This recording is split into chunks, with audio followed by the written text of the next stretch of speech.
Ciri's role as the protagonist of The Witcher 4 has stirred significant controversy, largely due to CD Projekt Red's decision to make her a Witcher. While some fans have focused on the lore implications, arguing that it destroys the foundational rules about the creation of Witchers, the real issue is far more serious. The lore argument is honestly just a distraction from a much bigger problem. The Witcher 4 is falling into the trap of narrative laziness. This choice could very well destroy the story of the game. Welcome to Toasty Gaming. Today we'll dive into why making Ciri a Witcher is a textbook example of lazy narrative design and why this move could cripple The Witcher 4's story. Let's be clear, making Ciri a Witcher might have seemed like an easy decision, but it misses the entire essence of who Ciri is and what she could become. She isn't just another monster slayer, Ciri is one of the most powerful and unique figures in the Witcher universe. Reducing her to a Witcher diminishes her potential.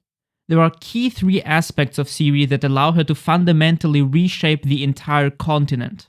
Warning, spoilers incoming for both the books and the games. First, Ciri is a source.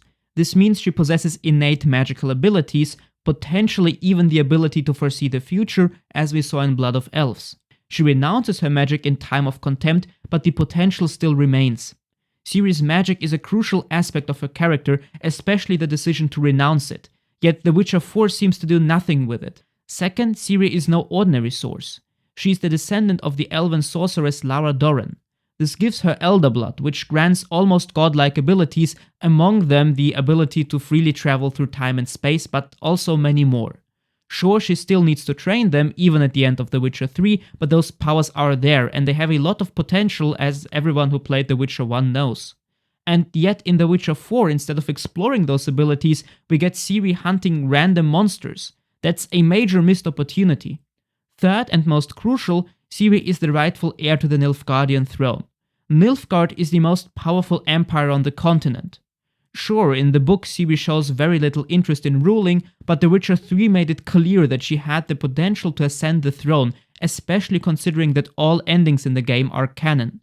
And yet in The Witcher 4 she's off fighting random monsters. She's potentially preparing to ascend the throne of the most powerful empire of her time, and we're supposed to believe that she suddenly turned into a Witcher and is now fighting random monsters in godforsaken villages? As a side note, I'll always give precedence to the lore established in the games, particularly in The Witcher 3, as in the book Ciri's story ended with her riding off into obscurity, never really fulfilling the Chosen One trope or caring about worldly affairs. In the books, this ending for Ciri's story, with her choosing to leave her world behind, is supposed to be the ultimate deconstruction of this Chosen One trope, but The Witcher 3 presented a different idea. One where Ciri could evolve into something far greater, maybe even the world-saving figure potentially foretold in Ithlinne's prophecy, or even an empress. So why the hell is she suddenly a Witcher? This is a massive downgrade and a total waste of what could have been an incredible narrative.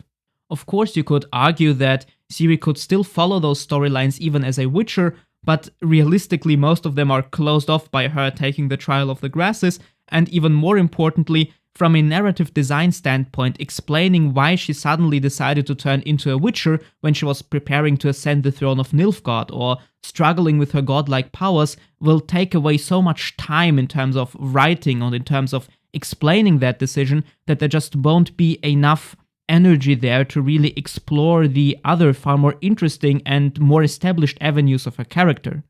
Ciri is far too powerful to just be a Witcher.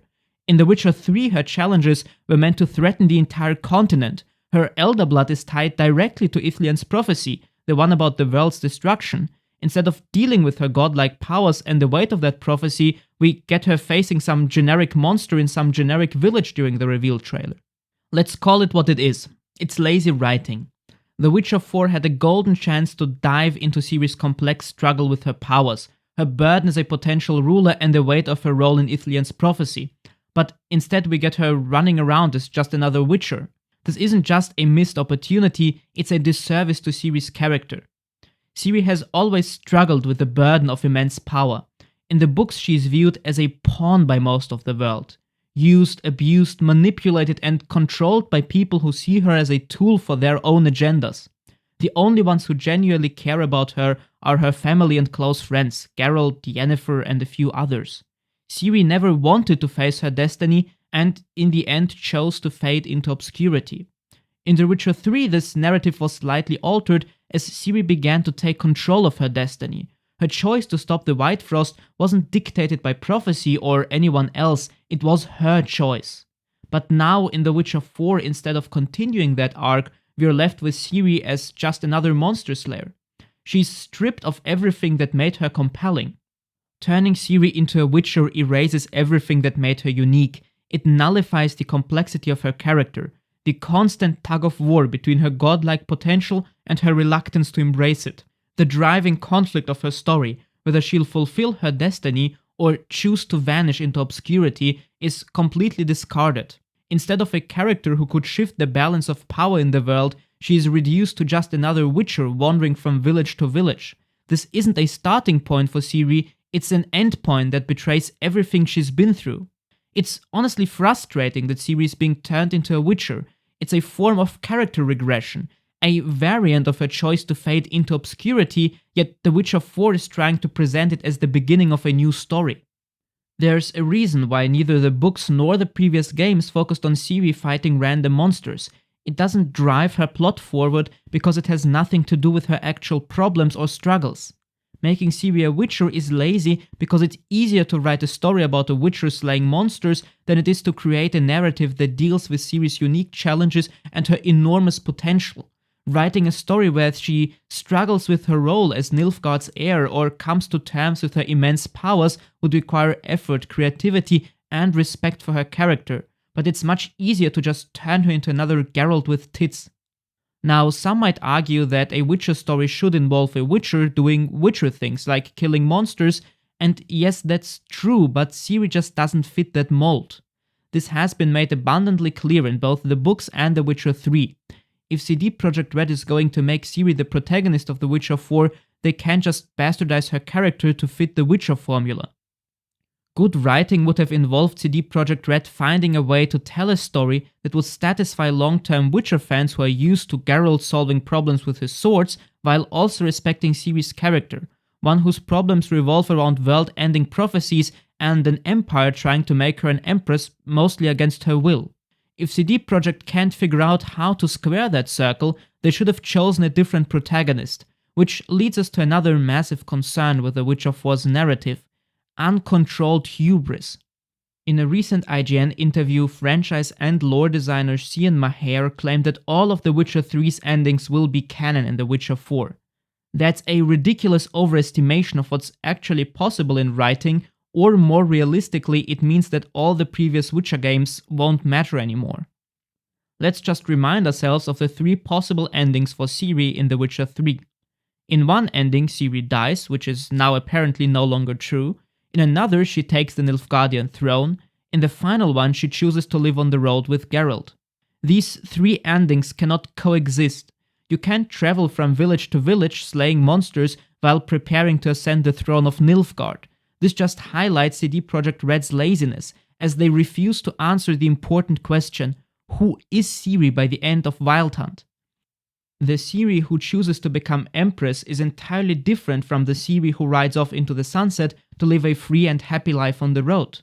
Returning to her core struggle, whether she will face her destiny head-on or choose to hide from her powers, these two endings are polar opposites. And yet here we are, The Witcher 4 trying to make all of them fit together. In conclusion, making Ciri a Witcher is a catastrophic narrative misstep for The Witcher 4. It ignores the very essence of her character, her godlike potential, her connection to Ithlinne's prophecy, and her potential role as Nilfgaard's future ruler. Instead of exploring these rich, complex aspects of her journey, we are left with a hollow version of Ciri, reduced to a generic modern entertainment trope. This isn't just lazy writing, it's a complete disregard for everything that made Ciri compelling in The Witcher 3 and the books. The real question isn't whether making Ciri a Witcher fits the lore, it's whether The Witcher 4 is willing to invest the time and effort needed to tell a meaningful story about her. If CD Projekt Red can't balance Ciri's extraordinary powers, her potential story avenues as Empress in Nilfgaard, and her personal struggles, they should have chosen a different protagonist. The fact that they're trying to force all the Wild Hunt endings to be canon just shows how little effort they're willing to put into crafting a coherent and engaging narrative.